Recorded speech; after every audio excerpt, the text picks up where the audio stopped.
Go.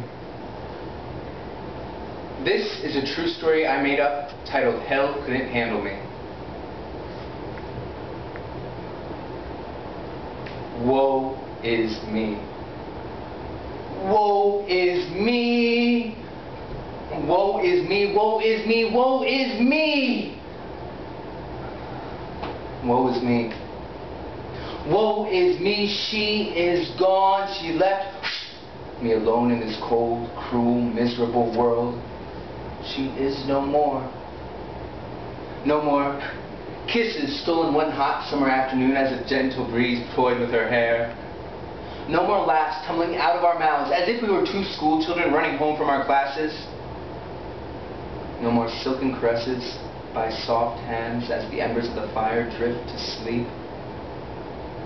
Okay, so those things didn't really happen, but they might have happened. They could have happened, but now they can't because, well, because she's gone.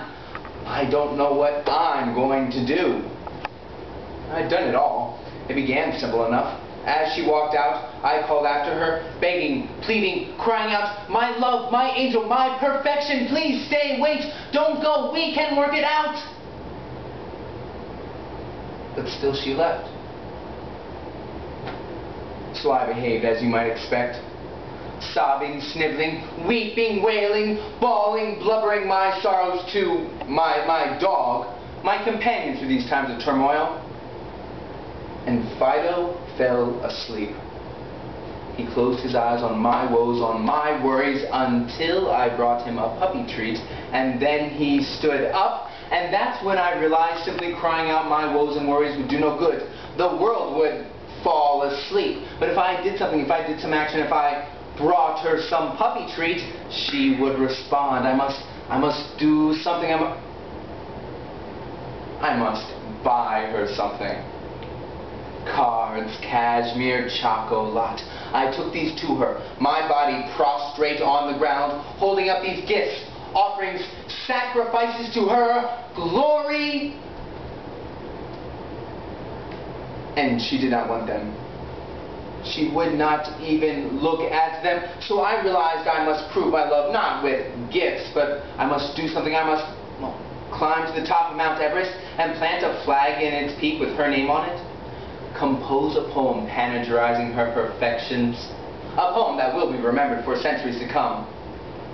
Bring an orchestra to her bedroom window that softly seduces her to sleep each night with a symphony about love.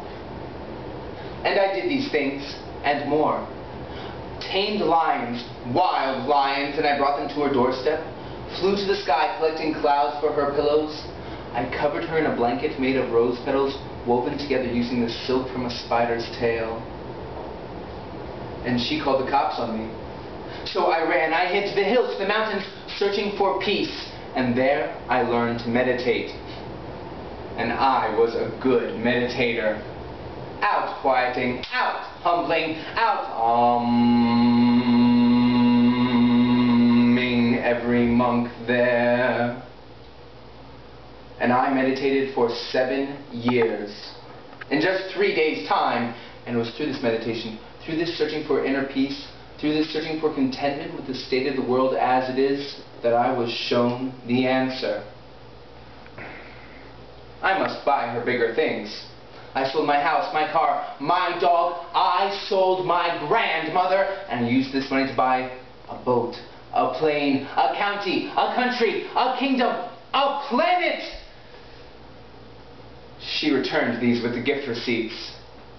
And that's when I knew this would not work. I knew it was over, that there was nothing more that I could do. So I did the only thing I could do. I killed myself.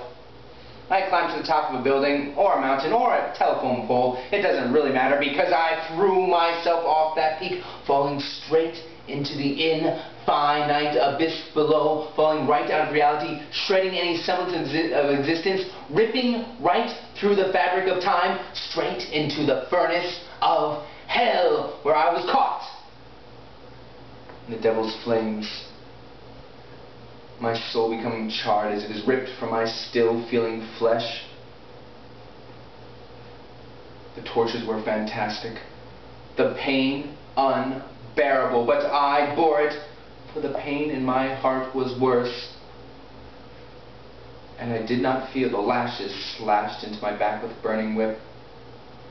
Did not notice the maggots feasting on my innards and crawling out from my mouth. Did not care that my limbs were being ripped from my body and fed to that 6-year-old cannibalistic child. And can I tell you, being in hell really sucked, because she was not there. And finally, Satan came to me, Lucifer himself. He stood before me. His form awesomely terrifying in my presence. And he stared straight into my eyes, his flames surveying this hollowed shell. And he spoke. Listen, man, you are really bringing down the vibe of this place. I'm going to have to ask you to go. Leave. My sorrows have banished me from hell itself, and now I am forced to wander this world looking for some place to fit my humor, some location repulsive, repugnant, revolting enough to suit my mood. And so I am here before you right now. And now that I am here, I ask both you men here tonight, what is this thing that inspires us to forsake our pride, our dignity, our very existence in the mere hope of holding on to some ethereal fantasy? And I ask all the women here tonight, but particularly you, Danielle, I ask you, after I have poured my soul out to you, after I have shown you how this heart feels, after I have cried to you through my words, and you have comforted me by listening to me, I ask you, now that I'm single, you doing anything next Friday?